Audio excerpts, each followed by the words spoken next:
Pertama menjaga kesabaran. Menjaga kesabaran. Maksudnya digital tuh lebih cepat apa gimana nih? Kagak. Nah covernya itu gua sablon. Kenapa nggak di print? Ah, kenapa Itu nggak dong. di-print? Nah, itu tuh.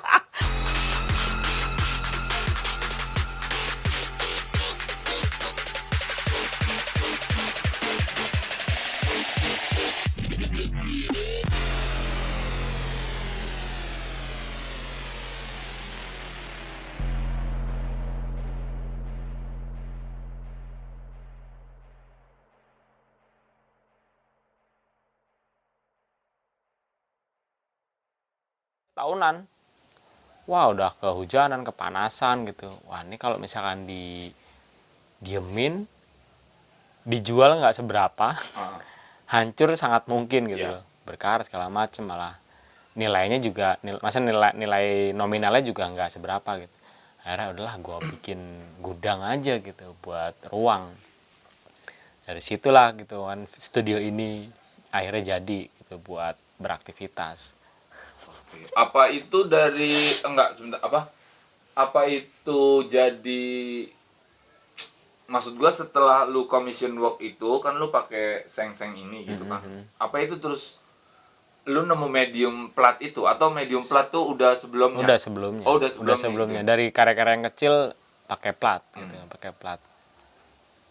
Kemudian bayangin pada saat commission, wah, plat menarik gitu kan. Gigantik banget soalnya. Gigantik.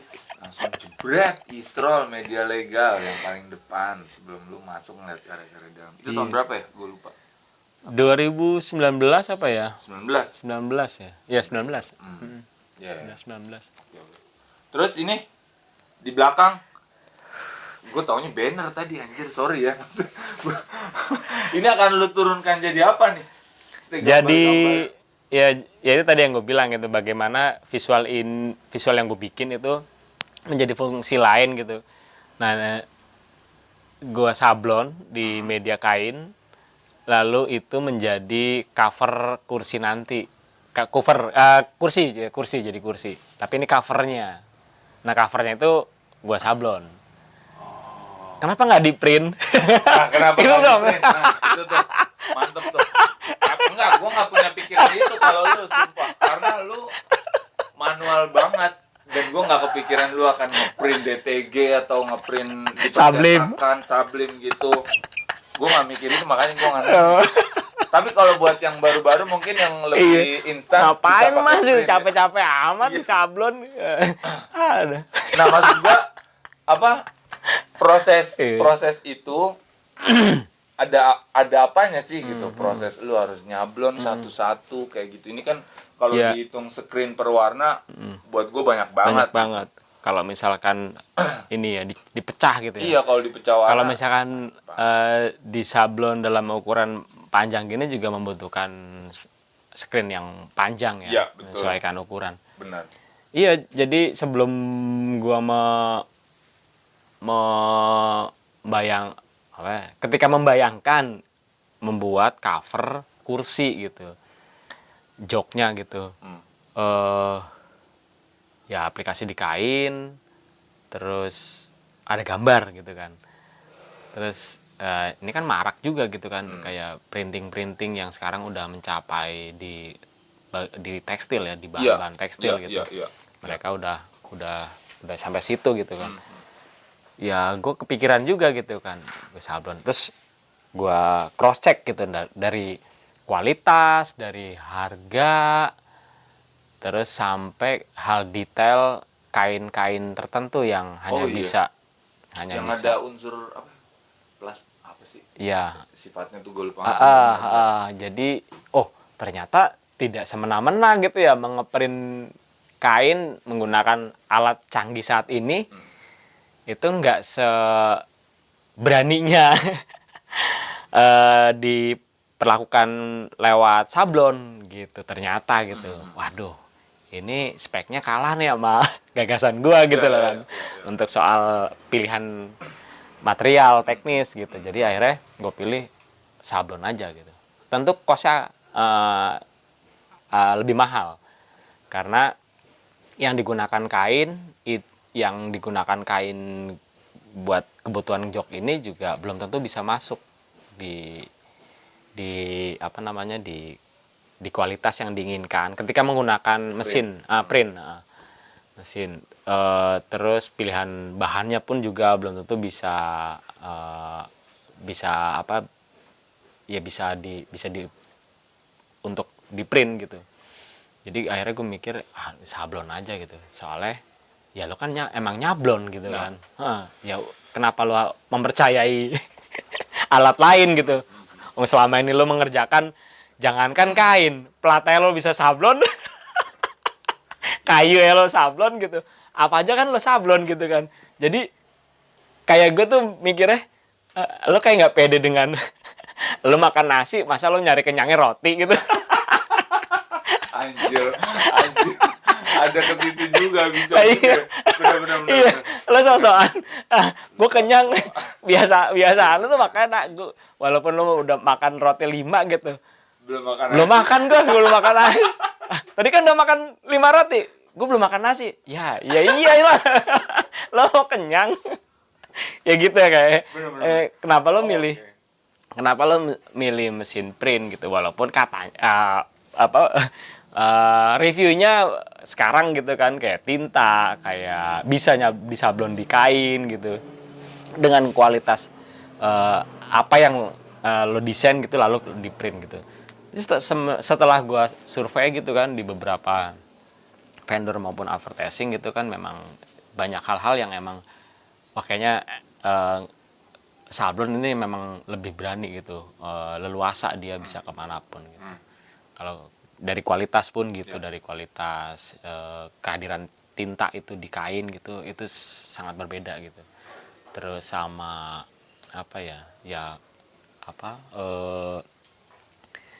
sama kayak mata dimanjakan gitu bahwa ya iyalah gitu kan, misalkan dijajarin ini printan ini sablonan jelas ada yang beda gitu kan.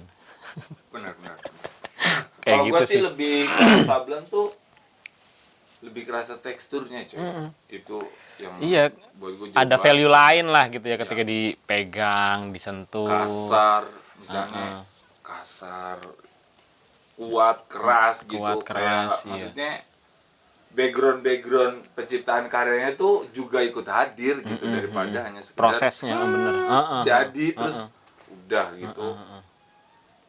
Iya gitu. Gue waktu itu ada kepikiran di print gitu man, di print nih, print misalnya gitu kan, print berapa sih semeter gitu, dari harga 80 ke bawah lah itu ada gitu kan. Itu ada, tapi dengan kualitas yang beda-beda pasti ya. Tetap lebih kuat sablon sih. Oke. Nah, yang paling terakhir, buset tadi gue bilang terakhir, yang terakhir.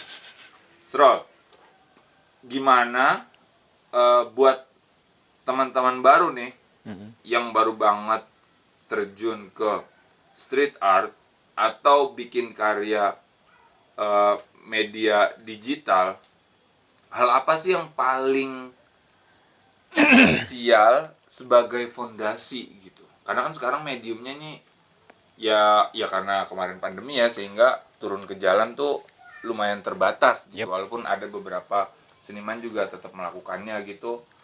Terus kemudian yang paling besar adalah ke digital gitu. Nah, hal paling esensial apa yang harus ditanamkan sebagai fondasi gitu? Apaan itu? Gue sekalian mengaktualisasi. Siapa tahu gue udah kegelisahan lo.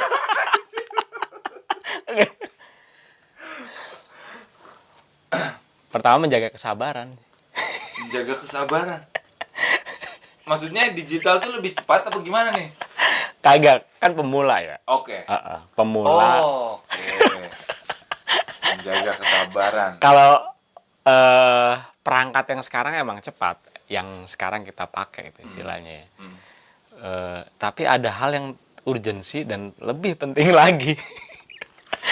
Kesabaran, konsisten gitu. Konsisten ya lo melakukan terus lo juga harus menjaga kesabaran itu ya pasti kan ketika membuat terus lo posting gitu atau lo distribusikan melalui item yang bisa dipegang gitu, bisa dilihat gitu, atau menggunakan perangkat online gitu. Jadi lo bikin terus aja gitu, lo bikin terus aja sampai kayak lo menemukan ya namanya menjaga kesabaran ya gitu kan, sampai lo menemukan hal bahwa oh ternyata apa yang gue kerjakan ini bisa diterimanya tuh misalnya orientasinya berbisnis gitu ya, berbisnis kayak mengerjakan lo bikin sesuatu apa terus kemudian orang akhirnya suka gitu, orang akhirnya punya selera atas apa yang lo bikin, kemudian ada usulan dibikin ini dong mas gitu, atau gambar di tempat saya dong mas, kafe atau resto atau hotel gitu. Itu titik awal di mana lo diterima dan menemukan sesuatu apa yang selama ini lo jagain. Oke. Ya, Kesabaran itu. sabar ya. Nah, gue ada lanjutan nih ngomong kayak gitu tuh. Ya udah simpel.